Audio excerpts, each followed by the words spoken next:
Olá pessoal, eu sou Anacleto Alberto e esse é a Finance Resident.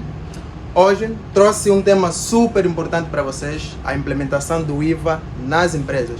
É um tema que normalmente é debatido nos workshops e palestras, como a Finance Resident se importa com vocês, então trouxe esse tema para vocês. Temos como convidado o Delcio Chimbinda, que é estudante de Contabilidade e Finanças da Academia BAE, ISAF. Ele é secretário assessor de estudante do ISAF e também um grande investigador. Temos também o Antônio Caetano, o grande CEO da CF Darius, que é uma consultoria em termos de contabilidade, estudante de Contabilidade e Finanças do ISAF e Academia BAE e também é um grande investigador. Boa tarde, caríssimos. Boa tarde. Estão todos bem, não? Para já, obrigado pelo convite, né?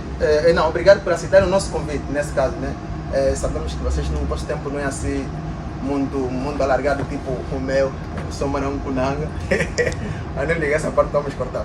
Pronto, a implementação do IVA nas empresas. Sabemos que o IVA é o imposto de valor acrescentado, mesmo assim. Ele foi implementado pelo decreto presidencial 180/19, isso foi numa sexta-feira, 24 de maio de 2019. Pronto, sobre o surgimento do IVA, gostaríamos nós primeiro começar com uma abordagem simples e muito rápida sobre o surgimento do IVA, porque não seria de bom grado a gente simplesmente falar do IVA e sem contar uma história do IVA, nesse caso. Pronto, Delcio, poderia praticamente de uma forma muito repentina dar uma abordagem sobre o surgimento do IVA? Claro. O IVA, Imposto sobre o Valor Acrescentado, ele surgiu através de uma necessidade que havia de se fazer uma reforma tributária no Japão, que acabou por ser dirigida pelos Estados Unidos da América. E pelo Ocidente, o primeiro país a adotar este mesmo imposto foi a Sérvia, depois apareceu a Dinamarca e por fim a França. E este país que é encarado como aquele que trouxe o impulsionador do IVA a nível mundial, porque foram eles que criaram as características que o revestem até hoje. Se nós olharmos para a nossa realidade aqui em Angola, nós podemos notar que Angola sempre foi super dependente do petróleo. Logo, as receitas eram quase de 100% provenientes do setor petrolífero. Não que estivesse de certa forma errado, mas é que se pudermos encarar do período de 2002 até por volta de 2014, o nosso país vendeu muito petróleo, logo as receitas eram muito altas. Então, com isso podia-se sobreviver. Mas com a agravação da crise, as receitas começaram a baixar. Então era importante que pudesse haver essa mudança, ou seja, as receitas tinham de existir de uma forma ou de outra. Logo, era necessário encarar por uma questão de um setor que não seja necessariamente o petrolífero. Daí a necessidade da implementação de outros impostos ou melhoramento de outros impostos e da implementação do IVA, que já era implementado também a nível de alguns países da região da SADC.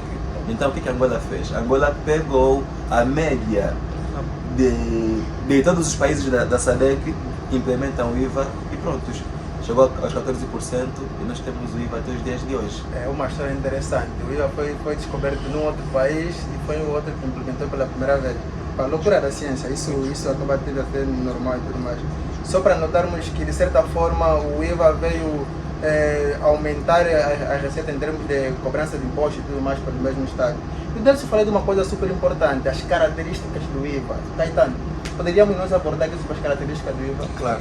Ora bem, o IVA é um imposto que incide sobre as transmissões de bens, prestação de serviços e importações de bens. Né? Pronto, o IVA entra no nosso sistema, ou entra no regime econômico angolano, com objetivos claros, a fim de substituir imposto de consumo. Imposto de consumo este que era regulamentado pelo decreto 41/99 de 10 de dezembro. E este imposto de consumo constituía grandes desvantagens do ponto de vista de tributação, né? Porque era um imposto cumulativo e era também, ou é um imposto não dedutível, Prontos. Então, com essas características, o imposto de consumo constituía o efeito cascata. Efeito cascata este que o legislador se preocupou na primeira posição quando o IVA, na Lei 7/19 de 24 de abril, foi aprovado. Então, o IVA entra com características próprias a fim de, do ponto de vista de enquadramento, trazer uma certa vantagem ao Estado. Ok. Certo? Então, pronto, como estamos a perceber com esta implementação, depois foi revogado pela Lei 17/19 de 13 de agosto, começamos a perceber que as características coadunavam com as intenções do legislador, que era propriamente a questão do IVA ser um imposto neutro. O IVA sendo um imposto neutro está a tentar dizer que, à medida que a cadeia produtiva vai se desenvolvendo, as empresas ou os sujeitos passivos que estiverem no mesmo regime jurídico não devem ser tributados de formas diferentes. Tá? Então aqui uma imparcialidade do ponto de vista de tributação. E também traz consigo a sua característica, que a gente pode analisar do ponto de vista de tributação, que é a característica do destino. Sabemos todos que o IVA apenas passa de forma indireta a tributar o consumidor final. Então, a característica do destino, que é importante dizer, temos a característica de origem, a característica do destino, mas a Angola adotou apenas a característica do destino, que vem o nosso código do artigo 18, vem dizer relativamente a isto, porque a característica do destino evita a dupla ou tripla tributação, porque isto depois tem aí alguns efeitos multiplicadores do ponto de vista de enquadramento. Então, estas características que revestem um IVA trazem consigo benefícios muito claros, por ser um imposto justo. Isso de certa forma mostra que o IVA foi implementado com características específicas. Só para dizer que o IVA veio substituir o imposto de consumo, anteriormente era considerado o mesmo imposto. Pronto, Delcio, tem algum contributo sobre as características para podermos dar a abordagem também? Claro. E nós podemos também notar, dando continuidade ao que o Caetano estava aqui a falar, que o IVA tem uma característica muito especial, ele é plurifásico, ou seja, o IVA está presente em todas as etapas do processo produtivo, se assim podemos dizer. Por quê? Existe o produtor, adquire as matérias-primas, produz um certo produto, ele vai vender ao grossista e vai adicionar uma certa percentagem de IVA. Esse produtor vai comprar com aquela certa percentagem que vai vender a um retalhista. O retalhista também adiciona a sua margem, vende ao consumidor final. Somos nós. Sim. E no final de tudo tem as deduções, tipo, ao comprar nós suportamos o IVA e ao vender nós liquidamos. Então, esta diferença da liquidação e da dedução, somando em todas as fases, nós temos o IVA total daquele certo produto, que começou lá com o produtor. Então, falamos aqui sobre as características e me chamou a atenção sobre um ponto. Caetano, isso é uma abordagem muito rápida. Quais são as isenções do IVA que nós podemos verificar? As isenções, certo. Prontos.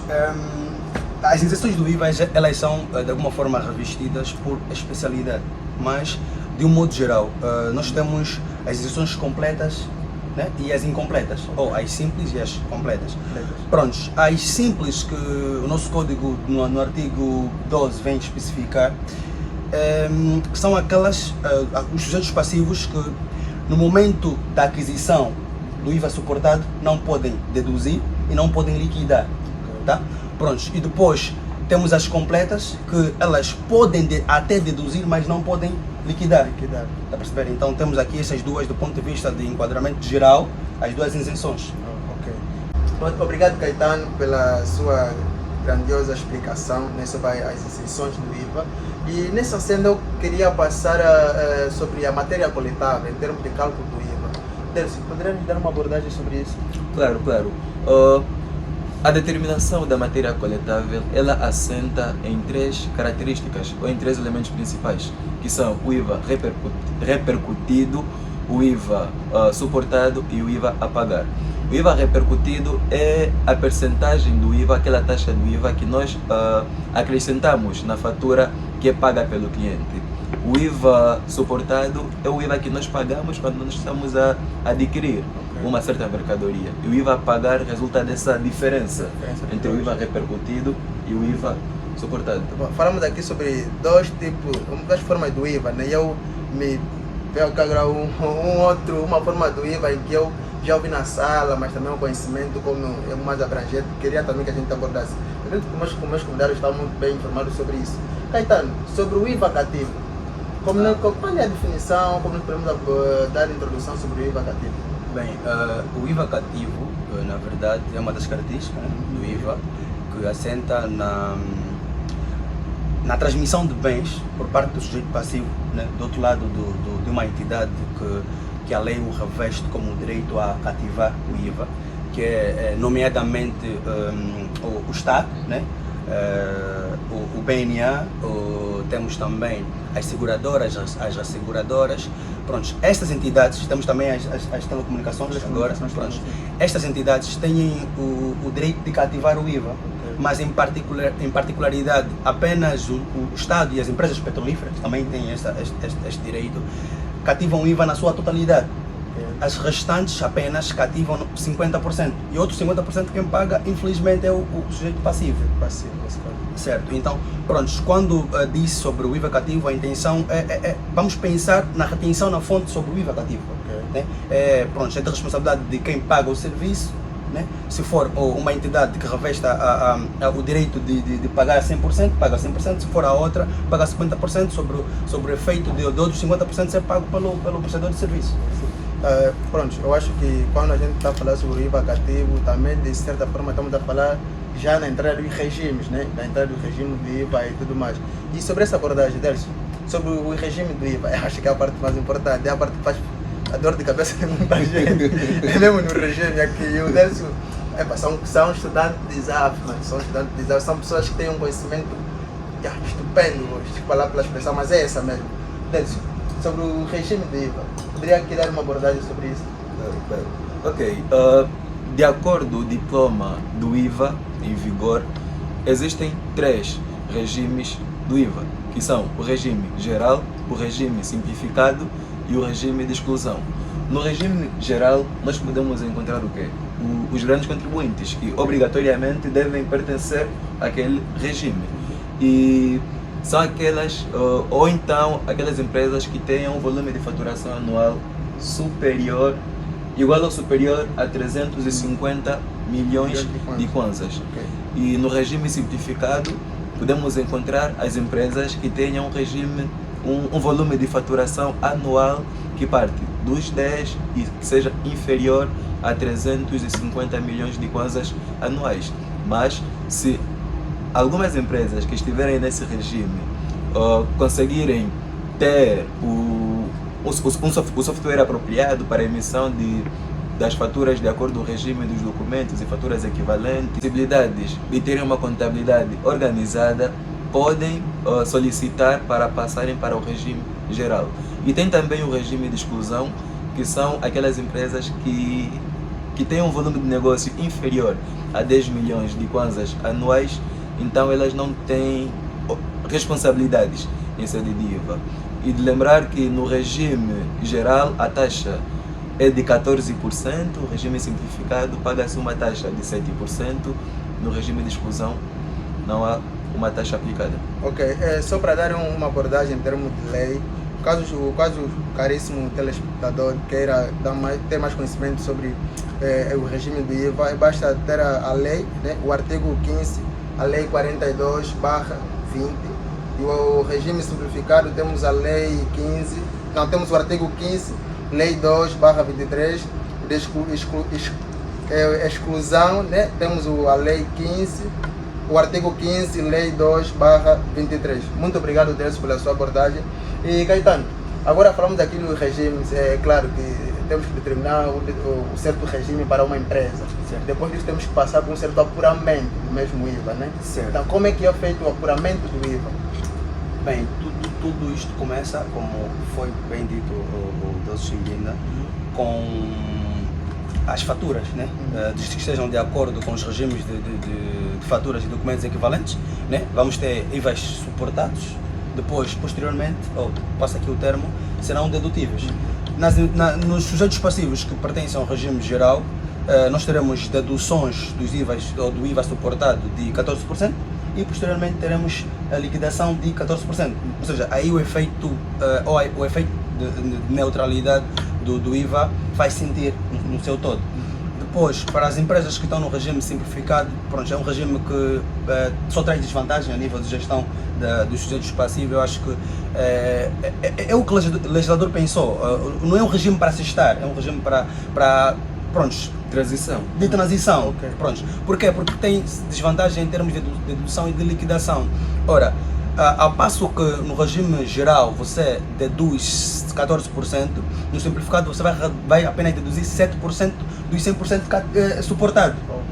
Então, uma ligeira desvantagem. Depois, no momento da liquidação, a liquidação no regime geral, tu tens 14% dos 14% suportado ou dedutível.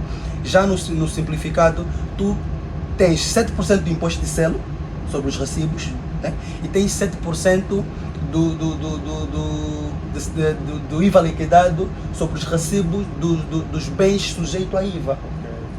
Então há uma desvantagem do ponto de vista de enquadramento para os regimes simplificados. E temos depois o regime de exclusão, que estão isentos de qualquer taxa e apenas declaram o mapa dos fornecedores. Isso faz pensar que obrigatoriamente todas as empresas vão ter que subir para o regime geral, né? Porque para o regime simplificado há sempre uma desvantagem. O objetivo deles é subirem até o regime geral. Não, certo, por quê? Porque se os sujeitos passivos querem realmente sentir os efeitos do IVA, desde a neutralidade, a não cumulatividade, o facto do IVA ser um imposto plurifásico, eles têm que estar num regime que não afeta a sua gestão do ponto de vista de empresa como tal. Tá. Muito obrigado. Queria só deixar uma chega aqui super importante. É assim, duas coisas que nós devemos ter a certeza na nossa vida são o pagamento de imposto e a morte. Aprendemos isso com a nossa professora de fiscalidade e é uma nota que faz uma reflexão aqui super importante. Claramente que a gente não vai abordar sobre o IVA na sua totalidade, mas o motivo aqui é a gente levar um conhecimento básico para ti, que estás a acompanhar sempre a Finance Resident, para ti que és um grande estudante, né? Tivemos aqui dois super convidados. Sabe, eu estou aqui, aprendi mesmo muito. Há coisas que me dificultavam e eu acho que daqui na prova já sai também. O Delcio que é super, mano, eu tenho muito respeito por ti, mano. Você é super inteligente, é super mesmo inteligente. Caetano, muito obrigado também. E assim, já para terminarmos, qual é o conselho que vocês deixariam para as empresas ou para o Estado também, né, sobre IVA, porque de qualquer forma cai para os dois?